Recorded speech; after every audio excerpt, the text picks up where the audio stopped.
જય હિન્દ વિદ્યાર્થી મિત્રો, શિવમ એકેડમીના ઓનલાઈન એજ્યુકેશન પ્લેટફોર્મ પર આપ તમામનું હાર્દિક સ્વાગત છે. મિત્રો, આપણે આપણી ચેનલ ઉપર પ્રવેશ પરીક્ષા, સ્કોલરશિપ પરીક્ષાની તૈયારી કરીએ છીએ. જે અંતર્ગત આજથી આપણે એક નવી વસ્તુ શરૂ કરશું કે જે ધોરણ વાઇઝ જે વિદ્યાર્થીઓ ભણે છે તે લોકોને પણ કામ આવશે, અને સાથે સાથે જે પ્રવેશ પરીક્ષાની તૈયારી કરીએ છીએ તે લોકોને પણ ખૂબ ઉપયોગી થાય.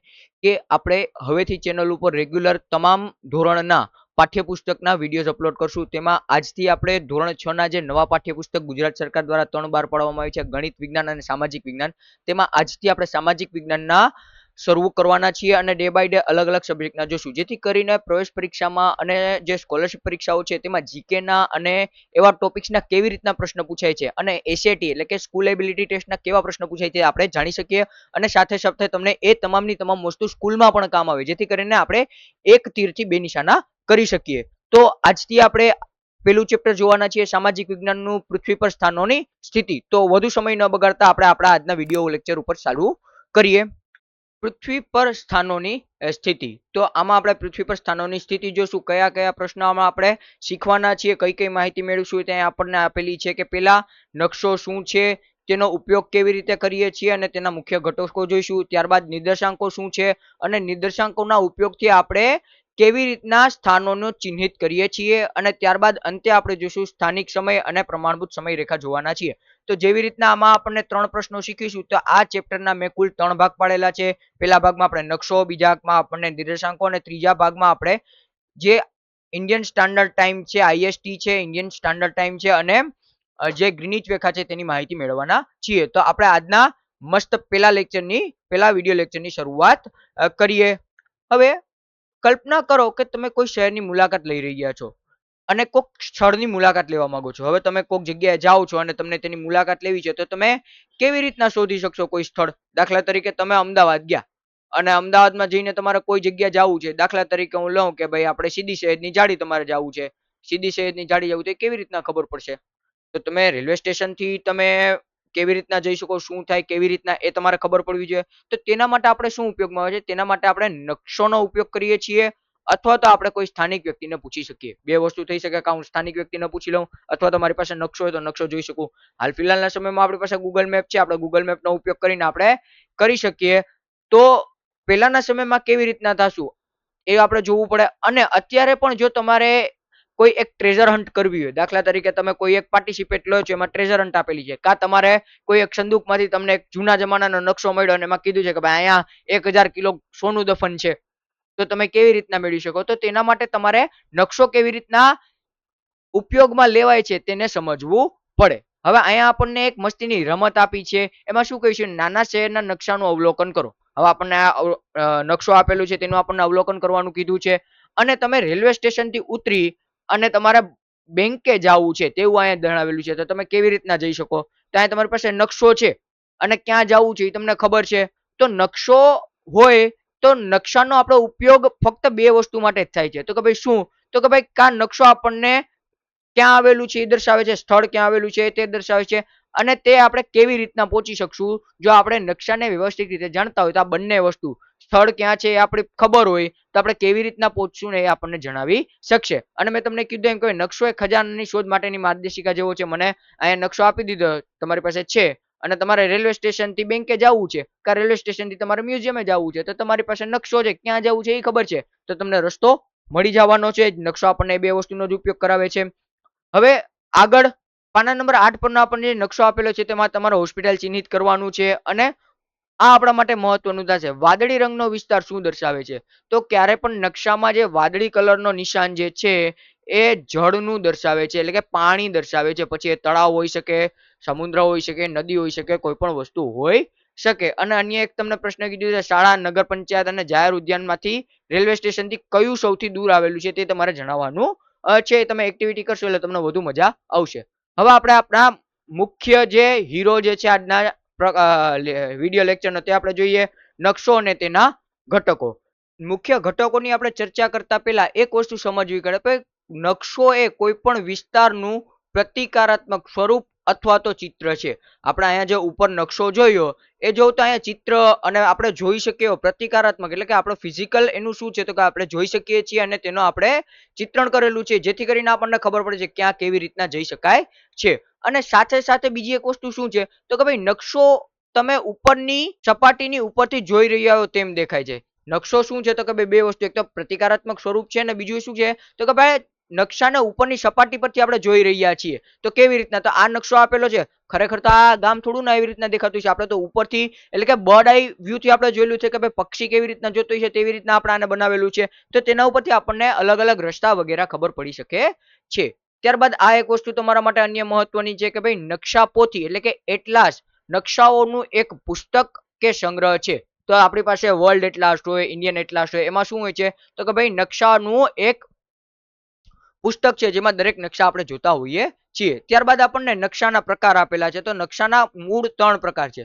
પેલું ભૌતિક નકશા, જેમાં મુખ્યત્વે કુદરતી બાબતો એટલે કે પર્વતો, મહાસાગરો, નદીઓનો ઉપયોગ થાય છે. ત્યારબાદ રાજકીય નકશો બીજો પ્રકાર, તો તેમાં આપણે દેશો અથવા રાજ્યનો કે શહેરોની આપણે સરહદો વગેરે દર્શાવેલું હોય છે. અને ત્રીજું જે છે વિષય આધારિત નકશો, તો તેમાં કોઈ એક ચોક્કસ પ્રકારની માહિતી આપેલી હોય, દાખલા તરીકે ગુજરાતમાં જિલ્લામાં પડતો વરસાદ કે ગરમી એ તમામની આપણને માહિતી આપેલી હોય છે. તો આપણે આ ત્રણેય નકશાને જોઈએ. તો આ જે નકશો આપેલો છે આ કયા પ્રકારનો, તો મેં કીધું એમ કે ભાઈ અહીંયા જો હિમાલયન એટલે કે પર્વતમાળો આપેલી છે, અહીંયા મહાસાગર આપેલો છે, અહીંયા આપણને અલગ અલગ સતલજ નદી છે, સરસ્વતી નદી છે, તમામ આપેલી છે. તો આ કયું થશે, આપણું ભૌતિક નકશો થશે. ત્યાર પછી અહીંયા શું આપેલું છે, તો આ તમારી બુકનું જે એક વસ્તુ છે, અહીંયા હિમાલય તો છે જ, પણ એની સાથે આ જે છે અહીંયા હડપ્પા આવેલી છે, એટલે કે આ જે છે સિંધુ ખીણની સભ્યતાનો આખો નકશો છે કે ભાઈ સિંધુ ખીણની સભ્યતાના કેવી વસાહતો હતી. જો અહીંયા કીધું છે સિંધુ સરસ્વતી સભ્યતાની કેટલીક મુખ્યત્વે વસાહતોનો નકશો, એટલે કે આ કેવો થશે, આ સ્પેશિયલ એટલે કે કોઈ પણ પ્રકારની માહિતી આધારનો નકશો થશે. અને ત્યારબાદ આ ત્રીજો આ કયો છે, આપણો રાજકીય નકશો છે. એમાં જોતા આપણને જમ્મુ કાશ્મીર આપેલું છે, રાજસ્થાન, ગુજરાત, તેલંગાણા, એવી રીતના અલગ અલગ રાજ્યના આપણને સરહદો દર્શાવવામાં આવેલી છે. ચાલો હવે આપણે આગળ વાત કરીએ શું આપ્યું છે.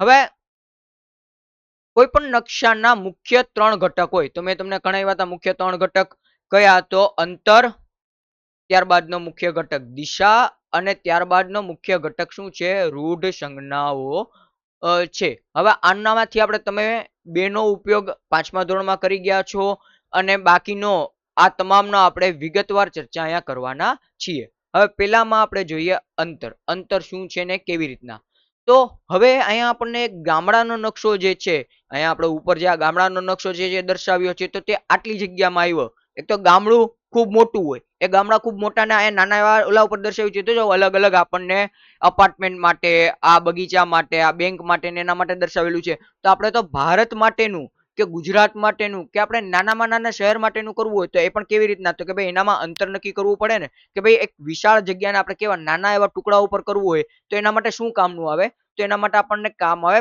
પ્રમાણમાપ અથવા તો સ્કેલ, જેને આપણે પ્રમાણમાપ ગુજરાતીમાં કહીએ છીએ. તો એ સ્કેલના ઉપયોગથી જ આપણે રજૂ કરી શકીએ છીએ. હવે સ્કેલના મદદથી કેવી રીતના, દાખલા તરીકે આ 1 સેન્ટીમીટરનો માપ છે, આ 1 સેન્ટીમીટરનો માપ છે. આ 1 સેન્ટીમીટરના માપમાં હું નકશામાં કહી દઉં કે ભાઈ 1 સેન્ટીમીટર બરાબર આપણે 100 કિલોમીટર આપી દઈએ, 100 કિલોમીટર આપી દઈએ.